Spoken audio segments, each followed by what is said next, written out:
दोस्तों, यथार्थ Hindi education classes में आप सभी का स्वागत है। आज की क्लास में हम पढ़ेंगे हिंदी साहित्य के आदिकाल के कुछ इम्पोर्टेंट प्रश्न। पहले क्लास में हम कुछ प्रश्न पढ़ चुके हैं, उसके आगे के प्रश्न पढ़ेंगे। तो पहला प्रश्न है, प्राकृत पेंगलम किसकी रचना है? आपको बताना है कि जो रचना प्राकृत पेंगलम है यह किसके द्वारा लिखी गई है। ऑप्शन है हेमचंद्र, स्वयंभू, बंसीधर और विद्यापति। तो इसके लिए राइट आंसर आपको बताना है प्राकृत पेंगलम किसकी रचना है। तो इसके लिए जो राइट आंसर है वो ऑप्शन सी बंसीधर है। तो प्राकृत पेंगलम बंसीधर की यह प्राकृत पेंगलम जो है, इसमें कुछ कवियों का हमें वर्णन मिलता है, जिसमें कि जज्जब आते हैं, बंसीधर आते हैं, लक्ष्मीधर आते हैं, सारंगधर आते हैं। तो जो प्राकृत पेंगलम जो बंसीधर ने है, इन्होंने इस पर टीका लिखा है। ठीक है, प्राकृत पेंगलम पर इन्होंने टीका लिखा है, यानी कि अभी यहाँ पर रचना के रूप में भूला गया है, परंतु यह क्या है, इनके द्वारा लिखी गई टीका है। और जिसका संकलन करा था प्राकृत पेंगलम का, वह किया था लक्ष्मीधर ने। ठीक है, प्राकृत पेंगलम का जो संकलन किया था, संकलनकर्ता कौन है? लक्ष्मीधर हैं, लक्ष्मीधर सारंगधर हैं, तो इनके संकलनकर्ता हैं। और जो इसकी टीका लिखा था वह बंसीधर ने लिखा था। अगला प्रश्न है, अपभ्रंश प्रभावित हिंदी रचना कौन सी है? इनमें से कौन सी रचना है कि जो अपभ्रंश के प्रभाव से रचित है और हिंदी की रचना है? ऑप्शन है भारतेश्वर बाहुबली रास, चंदन बाला रास, नेमिनाथ रास और वसंत विलास। राइट आंसर आपको बताना है। और इसके लिए जो राइट आंसर होता है, राइट आंसर देखते हैं। इसका राइट आंसर है ऑप्शन ए भारतेश्वर बाहुबली रास। यह अपभ्रंश से प्रभावित हिंदी रचना है, भारतेश्वर बाहुबली रास। अगला प्रश्न है, वीरगाथाकालीन रासो काव्य में निम्न में से किस विषय का वर्णन नहीं हुआ है? इसमें से कौन सा विषय है जो कि वीरगाथाकालीन रासो काव्य में नहीं आता है? आश्रय तत्वों का अतिरंजन वर्णन है, इतिहास और कल्पना का भी मिश्रण है, कृष्ण लीला का प्रतिपादन या युद्ध का सजीव गयात्मक वर्णन। तो ऑप्शन सी इसके लिए राइट आंसर है।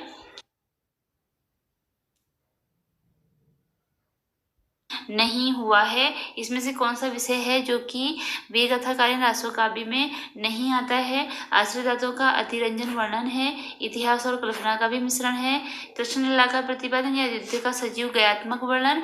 तो ऑप्शन सी इसके लिए राइट आंसर है। ऑप्शन सी इसके लिए राइट आंसर है। आपको नहीं में आंसर बताना है, क्योंकि तो नहीं जो है वो क्या है, कृष्ण लीला का प्रतिपादन नहीं हुआ है। बाकी आश्रितताओं का अतिरंजन वर्णन भी मिलता है, इतिहास कल्पना का मिश्रण भी मिलता है और युद्ध का सजीव गयात्मक वर्णन भी इसमें मिलता है। अगला प्रश्न है, ढोला मारुआ दोहा किस क्षेत्र का लोकप्रिय लोक भाषा काव्य रहा है? ढोला मारुआ दोहा ये किस क्षेत्र का लोकप्रिय लोक भाषा काव्य रहा है, बताना है। ऑप्शन है महाराष्ट्र, उत्तर प्रदेश, गुजरात या फिर राजस्थान। और इसके लिए जो राइट आंसर है वो ऑप्शन डी है, राजस्थान। ढोला मारुआ दोहा यह लोकप्रिय लोक भाषा काव्य किसका है? राजस्थान का है। अगला प्रश्न है, निम्न में अपभ्रंश के सर्वप्रधान कवि कौन है? अपभ्रंश के सर्वप्रधान कवि आपको बताने हैं कौन से हैं। स्वयंभू है, धनपाल है, राम सिंह या फिर कुशल लाभ है। तो इसके लिए राइट आंसर है ऑप्शन ए स्वयंभू। स्वयंभू जो है वो अपभ्रंश के सर्वप्रधान कवि हैं। अगला प्रश्न है, सिद्ध का प्रथम कवि कौन है? सिद्ध का प्रथम कवि बताना है। सरहप्पा है, कन्हप्पा है, लुईपा है या फिर कोई नहीं। तो इसके लिए राइट आंसर होता है ऑप्शन ए स्वरहप्पा। स्वरहप्पा जो है वो सिद्ध के प्रथम कवि हैं और ये राहुल सांकृत्यायन के द्वारा हिंदी के प्रथम कवि भी माने गए हैं। ठीक है, राहुल सांकृत्यायन द्वारा इन्हें हिंदी का प्रथम कवि भी माना गया है। अगला प्रश्न है, उक्ति व्यक्ति प्रकरण इनमें से किसकी रचना है? उक्ति व्यक्ति प्रकरण किसकी रचना है? दामोदर शर्मा की, भोला शंकर व्यास की, हरिप्रसाद शास्त्री की या इनमें से कोई नहीं। तो राइट आंसर होता है ऑप्शन ए दामोदर शर्मा। उक्ति व्यक्ति प्रकरण यह दामोदर शर्मा की रचना है। अगला प्रश्न है, उक्ति व्यक्ति प्रकरण को कितने प्रकरणों में विभक्त किया गया है? उक्ति व्यक्ति प्रकरण को कितने प्रकरणों में विभक्त किया गया है? 2, 3, 4 या फिर 5। उक्ति व्यक्ति प्रकरण में प्रकरणों की संख्या बतानी है। तो इसके लिए राइट आंसर होता है ऑप्शन डी 5। उक्ति व्यक्ति प्रकरण में प्रकरणों की संख्या कितनी है? 5 है। अगला प्रश्न है, राजकुमारों को स्थानीय भाषा का ज्ञान कराने के उद्देश्य से निम्न में से कौन सी रचना की गई? राजकुमारों को स्थानीय भाषा का ज्ञान कराने के उद्देश्य से कौन सी रचना की गई? कौन सी रचना की गई? वर्ण रत्नाकर, उक्ति व्यक्ति प्रकरण, राउल बेल या फिर संदेश रासक? राइट आंसर बताना है और इसके लिए राइट आंसर है ऑप्शन बी, उक्ति व्यक्ति प्रकरण। उक्ति व्यक्ति प्रकरण की रचना राजकुमारों को स्थानीय भाषा का ज्ञान कराने के उद्देश्य से की गई थी। अगला प्रश्न है, सजन सकारे जाएंगे नैन मरेंगे रोई, विधना ऐसी रैनकर भोर कभी ना होई। अमीर खुसरो ने यह पंक्ति किसकी मृत्यु पर कही थी? आपको बताना है कि यह पंक्ति अमीर खुसरो ने किसकी मृत्यु पर कही थी। पहले तो इसमें एक प्रश्न यह बनता है, कभी कभी केवल सेंटेंस देकर पूछ लिया जाता है कि यह पंक्ति किसके द्वारा कही गई है, कि सजन सकारे जाएंगे नैन मरेंगे रोई, विधना ऐसी रैनकर भोर कभी ना होई। तो यह पंक्ति कही गई है अमीर खुसरो के द्वारा। अब इन्होंने किसकी मृत्यु पर यह पंक्ति कही, यह आपको बताना है। ऑप्शन है निजामुद्दीन औलिया, गणपति ठाकुर, मोइनुद्दीन चिश्ती या राजा गजेर सिंह। और इसके लिए जो राइट आंसर होता है वह होता है ऑप्शन सी, मोइनुद्दीन चिश्ती। मोइनुद्दीन चिश्ती की मृत्यु पर अमीर खुसरो के द्वारा यह पंक्ति कही गई। अगला प्रश्न है, कछुली रास के लेखक कौन है? आपको बताना है कि जो कछुली रास रचना है यह किसके द्वारा लिखी गई है। ऑप्शन में है उदयन, उदयवंत, प्रज्ञा तिलक या पलहड़। तो कछुली रास के लेखक का नाम बताना है और इसके लिए जो राइट आंसर होता है वह ऑप्शन सी, प्रज्ञा तिलक। कछुली रास की रचना प्रज्ञा तिलक ने की। अगला प्रश्न है, ढोला मारूरा दोहा के लेखक कौन है? ढोला मारूरा दोहा के लेखक बताने हैं।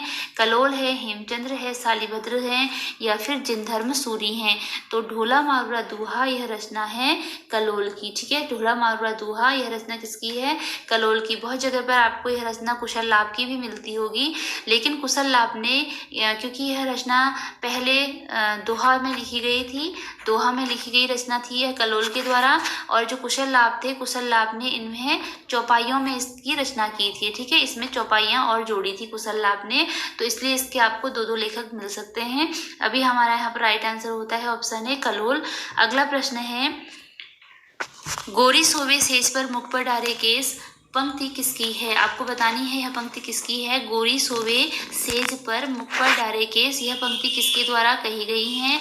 ऑप्शन है विद्यापति, अमीर खुसरो, शालिभद्र सूरी या जिनदत्त सूरी। राइट आंसर बताना है और इसके लिए जो राइट आंसर होता है वह ऑप्शन बी है, अमीर खुसरो। अमीर खुसरो की यह पंक्ति है, गोरी सोवे सेज पर मुख पर डारे केस। अगला प्रश्न है वह है, आचार्य रामचंद्र शुक्ल 12 रचनाओं के आधार पर वीर गाथा काल का नामकरण करते हैं। उनमें से 4 रचनाएं अभ्रंश की और 8 रचनाएं देशभाषा काव्य की हैं। निम्न में से अभ्रंश के अंतर्गत कौन रचना नहीं आती है? तो शुक्ल जी के अनुसार, शुक्ल जी ने जो वीर गाथा काल नाम दिया उसका कारण क्या था? 12 रचनाएं थी। ठीक है, उन 12 रचनाओं में जो 4 रचनाएं थी वो किसकी हैं? अभ्रंश की। और जो बाकी 8 रचनाएं हैं वो कौन सी हैं? देशभाषा काव्य की। अभी आपको दी गई हैं अभ्रंश की रचनाएं और ये सारी अभ्रंश की इनमें से बताना है कि कौन सी एक रचना है जिसे शुक्ल जी ने अभ्रंश की 4 रचनाओं के अंतर्गत शामिल नहीं किया है, इन 4 रचनाओं के अंतर्गत शामिल नहीं किया है। तो ऑप्शन देखते हैं, विजयपाल रासो है, हमीर रासो है, कीर्तिलता है या फिर परमाल रासो है। राइट आंसर आपको बताना है और इसके लिए राइट आंसर होता है ऑप्शन डी, परमाल रासो।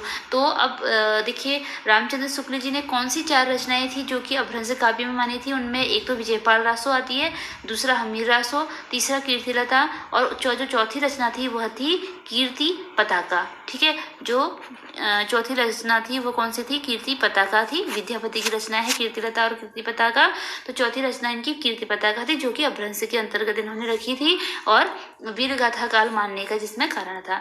अगला प्रश्न है, हेमचंद्र द्वारा लिखित शब्दानुशासन में किस भाषा के व्याकरण का चित्रण किया गया है? हेमचंद्र ने शब्दानुशासन लिखा है। पहला प्रश्न है कि शब्दानुशासन किसके द्वारा लिखा गया? वह लिखा गया हेमचंद्र के द्वारा।